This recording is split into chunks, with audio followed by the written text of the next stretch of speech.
Zeno, gagasan utamanya kita ulang lagi itu. Satu, yang sudah dijelasin nggak usah tak ulang. Alam ini tertib, ya, ada sunatullah. Yang kedua, kalau ada kekacauan, ini yang belum dijelaskan tadi. Kalau ada kejahatan, itu sebenarnya dalam rangka kebaikan yang lebih sempurna. Ada gempa, ada badai, itu pasti ada penyesuaian-penyesuaian yang nanti lebih baik dari sebelumnya. Karena logosnya Tuhan sedang jalan.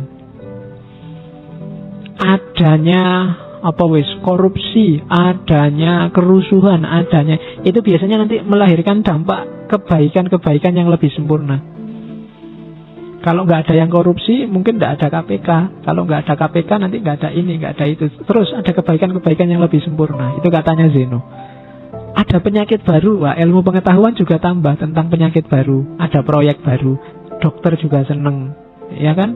Kemudian ahli kesehatan seneng, pemerintah juga seneng. Ada lahan nih, bisa jadi proyek menteri kesehatan nih, bisa ada kebaikan-kebaikan baru. Orang kenal penyakit AIDS dulu bingung apa penyakit AIDS ini. Sekarang ketemu lagi penelitian-penelitian baru, ilmu baru, wawasan baru. Semakin sempurna hidup kita, semakin baik. Jadi ketika kejahatan terjadi, itu ke arah kebaikan yang lebih sempurna pada akhirnya. Ya meskipun jangan Pak saya mau jahat aja Pak biar lebih bagus lagi, enggak. Jadi ketika dia benar-benar terjadi, berarti memang dirancang oleh sutradaranya.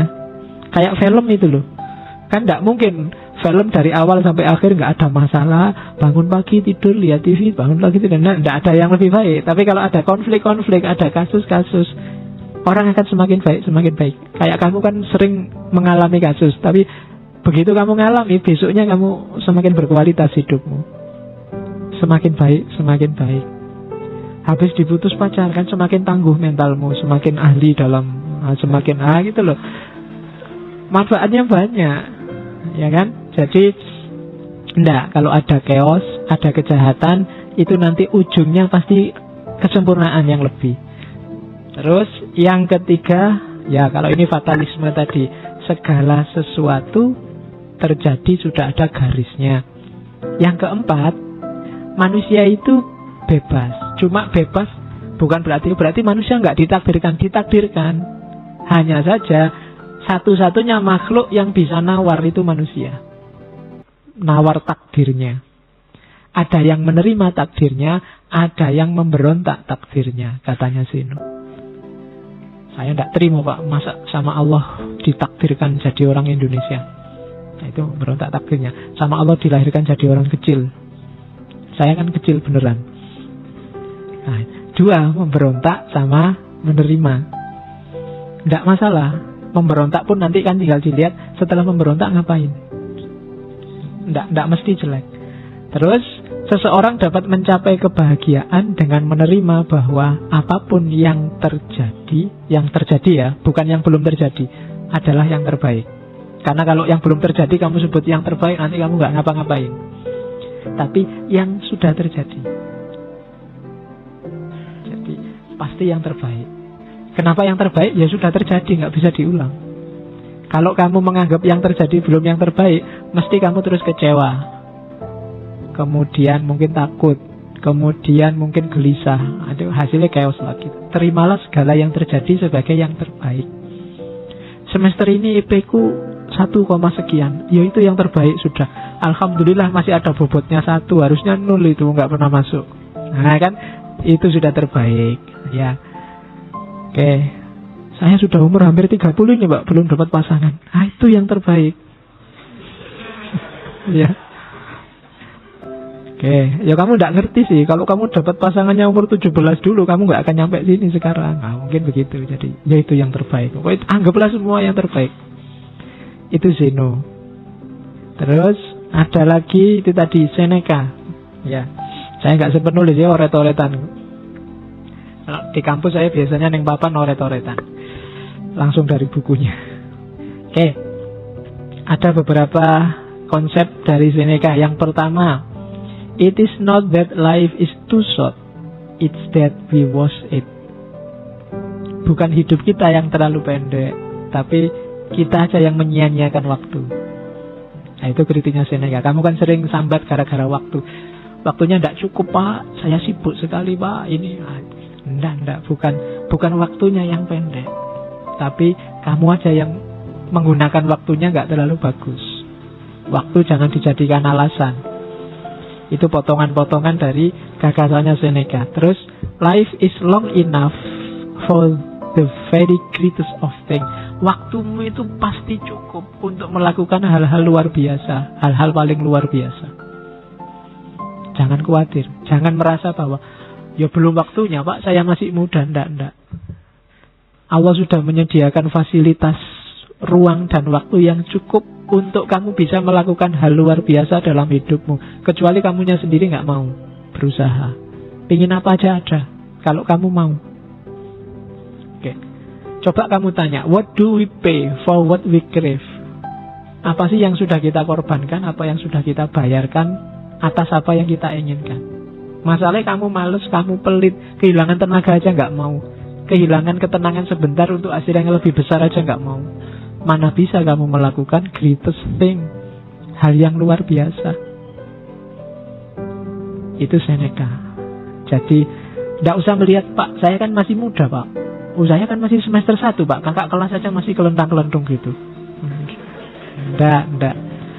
Waktumu cukup, ruangmu cukup, modalmu cukup. Tinggal kamu mau apa enggak, mau berkorban apa enggak untuk melakukan hal luar biasa. Tidak ada yang tidak mungkin. Itu katanya Seneca. Oke. Katanya Seneca lagi, no one find out what he can do except by trying. Orang tidak akan mendapatkan hasil dari apa yang dilakukannya kecuali berusaha. Kalau nggak ada usaha, tidak akan ada hasil, tidak akan lahir hal yang luar biasa. Dan untuk usaha harus ada prepare and practice. Siapkan diri dan latihan. Praktekkan. Menyiapkan diri itu, cari ilmunya, belajar tekniknya, susun rancangannya, terus praktekkan. Prepare and practice. Terus keep your goal, itu yang ada gambarnya itu, in view. Konsisten dengan targetmu. Syukur-syukur nanti kamu tulis di kamarmu, semester ini targetnya apa, atau minggu ini targetnya apa, dan fokus ke situ. Yang lain cemilan, makanan utamanya itu. Ya ini logika cemilan sama makanan utama.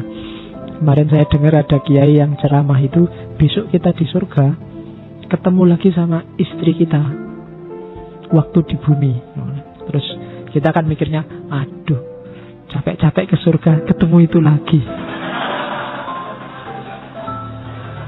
Iya, padahal di sini sudah ngempet, nggak mau macam-macam, ketemu itu lagi. Tenang aja katanya kiainya. Istri kita di surga itu makanan utama. Nah, nanti ada bidadari-bidadarinya, nah itu cemilannya.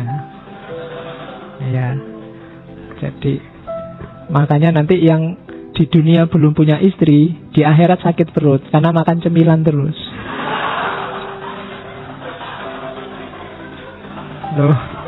Loh kan tidak ada makanan utamanya. Oke, terus ke sini. Jadi tetapkan targetmu, ukur kekuatanmu dengan rumusnya Seneca untuk jadi orang sukses. Joy and konsistensi, nikmati prosesnya. Jangan merasa sengsara kalau mengorbankan sesuatu. Jangan merasa berat kalau capek. Jangan merasa, nikmati aja prosesnya, menyenangkan kok. Oke. Itu yang selanjutnya. Consider life as a whole. Kayak tadi, hidup ini kita mesin besar. Outer service itu melahirkan inner growth. Kita memperhatikan yang lain, melayani orang lain dalam rangka mesinnya ini biar bagus. Akhirnya apa? Diri kita juga berkembang. Jangan dikira kayak tadi mengorbankan untuk orang lain terus kitanya sendiri terbengkalai. Enggak. Kalau kamu memperhatikan yang lain, justru dirimu yang berkembang. Misalnya saya ngaji, ini kan memperhatikan kalian. harus siap-siap baca-baca, bikin-bikin PowerPoint. Tapi jangan dikira kalian yang untung besar. Saya yang untung besar. Aku dapat banyak. Paling aku ngertinya dikit-dikit. Yang ngerti banyak aku. Kalau kamu bantu orang lain, jangan dikira yang untung orang yang kamu bantu. Ada inner growth di situ. Ada yang tumbuh dalam dirimu yang bermanfaat dan penting. Jadi ini sifatnya circle, muter. Outer service itu punya korelasi dengan inner growth. Melayani keluar itu punya korelasi dengan pertumbuhan di dalam. Semakin kamu mengabdikan hidupmu untuk yang lain, semakin dirimu berkembang. Maka joy and consistency, nikmati terus. Oke. Sama kayak itu lingkaran kedua, learn itu sekaligus teach, teach sekaligus learn. Orang yang ngajar itu sekaligus belajar, orang yang belajar itu hakikatnya dia sekaligus mengajar. Siapa yang diajari? Dirinya sendiri. Kalau kamu belajar itu kan kayak orang ngajar. Ngajari siapa? Dirimu sendiri. Kalau kamu ngajar, sebenarnya juga kayak orang belajar. Saya ngajari, sebenarnya juga saya belajar. Nah, itu teorinya Seneca. Oke, dan kalau ingin lebih sempurna, associate with those who make you better. Jangan ragu-ragu untuk kerjasama, asosiasi, nyari kolega yang bisa membuatmu lebih baik. Itu Seneca. Terus ada lagi Epictetus. Epictetus itu dia yang bilang bahwa filsafat itu harus benar dan praktis. Jangan cuma benar saja. Benar saja lahirnya perpustakaan dan buku. Tapi harus praktis biar bisa jalan dalam kehidupan kita sehari-hari. Kemudian dalam hidup kita harus fokus pada what is in your power. Kamu bisa apa, punya kekuatan apa, bisa mengontrol apa, baru lahirkan keinginan dari situ. Itu sudah kita jelaskan tadi teorinya. Jadi keinginan itu sesuai yang dalam kontrol, baik internal maupun eksternal. Terus opinion that is just an appearance and not a real thing. Direct your mind. Jadi kayak tadi ya, pikiran itu sifatnya bisa bebas karena dia tidak real, tidak nyata.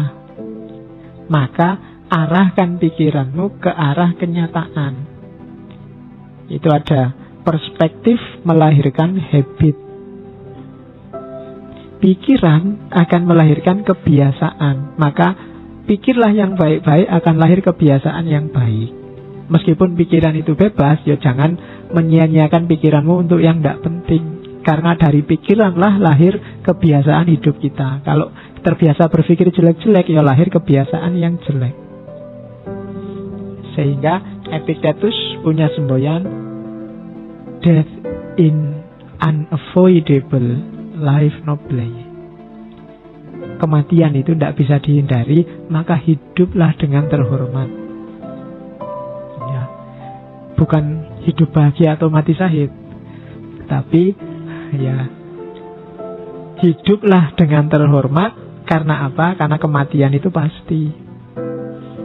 Karena kita pasti mati, tidak hidup terus. Maka hiduplah yang nyaman, yang harmonis, yang terhormat. Itu Epictetus. Kalau Marcus Aurelius, ya, beberapa potongan dari tulisannya. Misalnya, you don't need to go to the mountain. You can, whenever you choose, read it into yourself. Kamu nggak harus capek-capek naik gunung untuk memahami alam semesta. Kapanpun kamu bisa kembali ke dalam dirimu sendiri. Man arofa nafsahu, arofa robbahu. Oke. Change is necessary. Perubahan itu niscaya pasti. Tidak mungkin dunia ini nggak berubah, pasti berubah. Desire fame yang atas itu, ingin terkenal, remember how small your place is and how quickly everything is forgotten. Ya ndak apa-apa sih kamu ingin terkenal, cuma ingatlah betapa lingkunganmu itu ndak besar, cuma kecil, dan betapa cepatnya orang itu melupakan sesuatu. Jadi kalau kamu mengejar keterkenalan, akhirnya kamu akan kecewa. Karena kenapa lingkunganmu kecil? Sak terkenalmu, ya yang kenal hanya orang sejangkau lingkunganmu. Sak terkenalnya artis Indonesia, ya terkenalnya ya ning Indonesia. Luar negeri beberapa yang kenal. Donald Trump, ya terkenal di lingkungan yang pernah tersentuh oleh Donald Trump. Orang Irian Jaya pedalaman nggak ngerti opo itu Donald Trump, jajan apa itu. Ya kan? Misalnya Donald Trump tersesat di pedalaman Afrika gitu ya, orang Afrika nggak ngerti bahwa dia orang penting, ya dianggap orang biasa kan gitu aja. Jadi kalau kamu mengandalkan keterkenalan, siap-siaplah kecewa. Ini sudah siap-siap ini. Orang kota, mahasiswa Jogja pulang kampung, tidak ada yang kenal, tidak ada yang menghargai sama sekali. Gimana orang-orang ini? Ya karena andalanmu fame, fame itu tidak bikin kecewa. Dan how quickly everything is forgotten. Bahkan yang kenal dirimu pun ya di titik tertentu bahkan lebih sering lupanya daripada ingatnya. Mereka punya hidup sendiri-sendiri. Emangnya terus yang mengidolakanmu 24 jam mikir dirimu? Enggak. Katanya siapa? Kamu ketemu saya ya nek pas ono aku Pak salaman cium tangan. Habis itu ya mikir urusanmu sendiri. Emangnya mikir aku terus kan? Enggak. Ketemu artis, ya pas ketemu artis itu kamu wow salaman, pulang ya mikir urusanmu lagi. Emangnya artisnya mbok pikir terus. Itulah fame. Jangan ketipu oleh fame. Apalagi cuma jempol di Facebook. Ya, wah yang like banyak sekali, terkenal berarti aku. Kamu bisa ketipu kalau kayak gitu. Wong ada yang like-nya itu otomatis. Pokoknya temen posting ya like gitu aja. Kadang nggak ngerti isinya. Kadang bapaknya sedang sakit minta doanya dijempoli. Alhamdulillah bapakmu sakit. Oke. Kan begitu kadang-kadang. Terus renew your spirit, perbarui semangatmu. Obstacle are fuel if the fire is strong. Semakin kuat niat, semakin kuat halangan. Biasanya begitu. Itu teorinya Marcus Aurelius. Be careful about your mental habit. Hati-hati dengan kebiasaan mentalmu. Coretlah yang emosi, gunakan reason. Be flexible. Fleksibel lah, beradaptasi. Karena situasi lingkungan itu berubah-ubah terus. Role models, what would they think and do? Boleh kamu nyari role model. Kalau ada orang yang bijaksana, kira-kira kalau kamu mengidolakan Nabi Muhammad, boleh. Kira-kira kalau ada kasus gini Nabi Muhammad kayak gimana ya responnya? Dia senyum apa ngamuk, apa ngepruk-ngepruk, apa-apa. Nah itu role model. Boleh idolamu. Pak ya itu kalau ada kasus gini gimana ya? Boleh. Itu shortcut untuk lebih mudah ketemu solusi. Terus ya ada yang dikurung itu, very little is necessary for a happy life. Justru kamu menemukan hidup yang bahagia dalam kemampuanmu membatasi keinginan, membatasi cita-cita, membatasi hasrat. Nyari dikit-dikit aja. Ketika nyarimu banyak, biasanya kamu akan kecewa. Semakin macam-macam dan banyak keinginanmu, semakin jauh kamu dari kebahagiaan. Itu Marcus. Oke. Everything we hear is an opinion, not a fact. Everything we see is the perspective, not the truth. Ini penting menurut saya untuk kehidupan kita hari ini yang diserbu habis-habisan oleh informasi yang tidak jelas. Apapun itu isinya berita yang nyampe padamu, yang kamu dengarkan, itu sifatnya sudah opini, bukan fakta. Ada orang cerita pak, bla bla bla bla. Itu sudah opini orang yang cerita. Sudah bukan faktanya. Everything we see is a perspective, not the truth.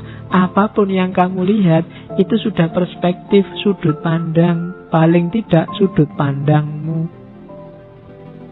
Bukan kebenaran. Kalau kamu pro itu, yang kamu lihat jadinya baik. Tapi kalau kamu anti itu, yang kamu lihat jelek. Jutaan orang demo di Jakarta, itu yang pro demo sama yang anti demo, lihat gambar yang sama, tapi kesimpulannya beda. Maka everything we see is a perspective, not the truth.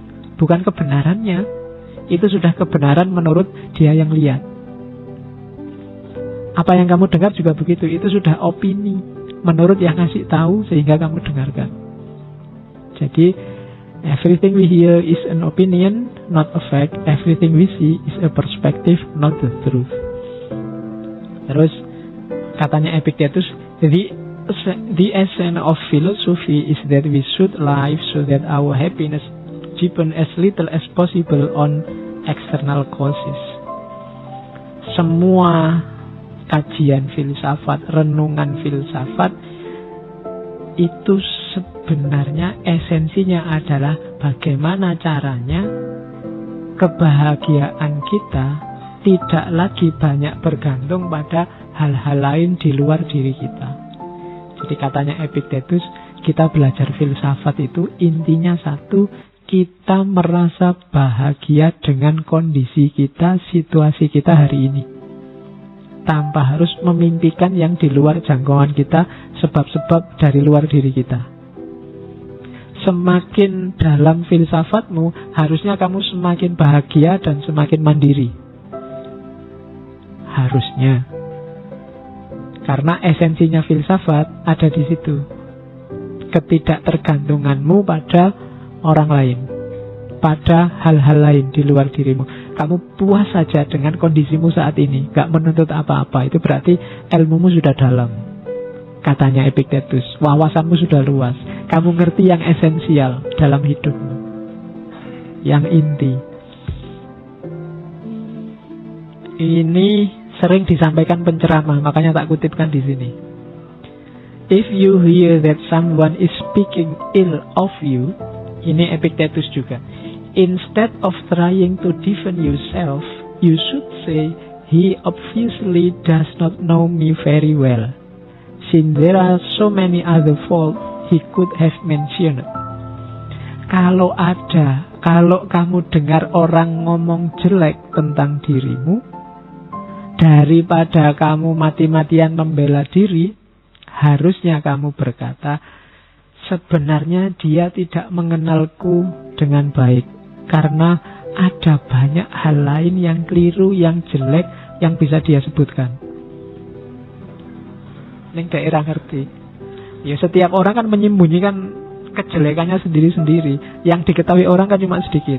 Ngaku atau kamu tidak ngaku. Kalau ada orang ngomong jelek, gak usah kamu mati-matian bela. Dia tidak ngerti aku. Kenapa gak ngerti kamu? Karena kejelekanmu yang lain banyak. Dia ngertinya cuma itu aja. Jadi kalau ada orang ngomong jelek, kamu gak harus tersinggung. Wah, kasihan dia. Kenapa? Dia tidak ngerti aku ngomongnya begitu. Nah terus kamu gimana? Aku jauh lebih banyak jeleknya daripada itu. Nah kalau gitu kan gak jadi tawuran. Kamu gak harus terus tak balas, kamu jeleknya apa kok ngomong aku jelek, kan biasanya begitu. Tapi katanya Epictetus, enggak. Kalau ada orang ngomong jelek tentang dirimu, ingatlah bahwa kejelekanmu jauh lebih banyak daripada yang dia omongkan. Cuma dia tidak ngerti aja, siapapun orangnya. Nah itu maunya Epictetus. Ya, ini banyak terjadi. It is impossible for a man to learn what he think he already know. Tidak mungkin orang bisa belajar sesuatu yang dia merasa sudah tahu. Ini menurut saya rumus. Kamu tidak usah capek-capek debat dengan orang yang sudah merasa yakin dirinya benar. Tidak usah capek-capek adu nasihat dengan orang yang merasa sudah ngerti. Gak usah capek-capek ngajari orang yang merasa dia sudah tahu. Buang-buang energi. Itu kalimatnya Epictetus. It is impossible for a man to learn. Dia tidak akan bisa diisi lagi. Dia sudah penuh. What he think he already knows. Kalau orangnya sudah merasa dia tahu, sudah merasa dia benar, gak usah menghabiskan energi. Tinggal kamu, ya wis, pendapatmu begitu, pendapatku begini, selesai. Karena kalau tidak, yang terjadi kayak orang sholat tadi yang batal semua. sana mencaci, sini mencaci. Kalau dia sudah, kecuali dia minta petunjuk, loh menurutku yang benar ini, kalau menurutmu gimana, jangan-jangan aku yang salah. Kalau ada pendirian gitu baru kamu boleh diskusi. Tapi kalau di awal sudah, loh yang benar itu ini, kamu yang salah, ya wis. Oh dia sudah merasa benar, sudah merasa tahu kok. Daripada energimu habis, biarin aja lah. Karena dia sudah nggak bisa diisi lagi. Itu ke orang lain. Dirimu sendiri juga begitu. Kalau kamu juga merasa dirimu benar, merasa dirimu sudah tahu, alamat nggak bisa diisi lagi. Kamu sudah penuh. Siapapun ngajari, nggak akan bisa masuk. Maka biar tidak impossible, biar kamu bisa berkembang terus, bukalah pintumu. Pertanyakan apakah yang kamu yakini itu memang yang benar. Jangan-jangan orang lain punya informasi baru, punya data baru yang lebih benar. Itu baru kamu bisa berkembang. Kalau enggak, ya sudah. Hanya semacam itu, nanti hasilnya sama-sama keras, sama-sama kaku, enggak bisa diisi. Akhirnya batal semua. Oke. Sudah ya, itu terakhir. Make the best use of what is in your power and take the rest as it happen. Apapun yang sedang kamu kerjakan, lakukan yang terbaik. Tidak usah mikir hasilnya, karena kalau kamu lakukan yang terbaik juga yang akan terjadi. Oke, saya kira itu ya. Sebenarnya kalimat-kalimat mutiara, kalimat-kalimat bagus dari kelompok Stoa ini banyak, ribuan. Ada buku yang judulnya 1000 kata mutiara dari Stoa, dan isinya bagus-bagus. Makanya kemarin tadi saya bilang bahwa Zeno Stoa bukan Islam tapi sangat Islami. Termasuk beberapa prinsip nanti yang dipakai oleh etika hari ini, seperti jangan sakiti orang lain kalau kamu tidak ingin disakiti, dan seterusnya. Saya ambil yang tidak terlalu populer beberapa tadi untuk ngaji kita malam ini. Bagi yang tertarik silahkan dijelajahi sendiri. Dan harap diingat, malam ini saya baru ngomong tentang etikanya. Yang terkenal dari Stoa itu logika, etika, dan nanti ada sedikit fisika, metafisika. Cuma kapan-kapan kita ketemu lagi sama beliau-beliau Al-Mukarram kaum Stoa. Ya, oke, saya kira itu. Insya Allah ketemu lagi minggu depan. Kurang lebihnya mohon maaf. Wallahul muwafiq, wallahu a'lam bissawab. Wassalamualaikum warahmatullahi wabarakatuh.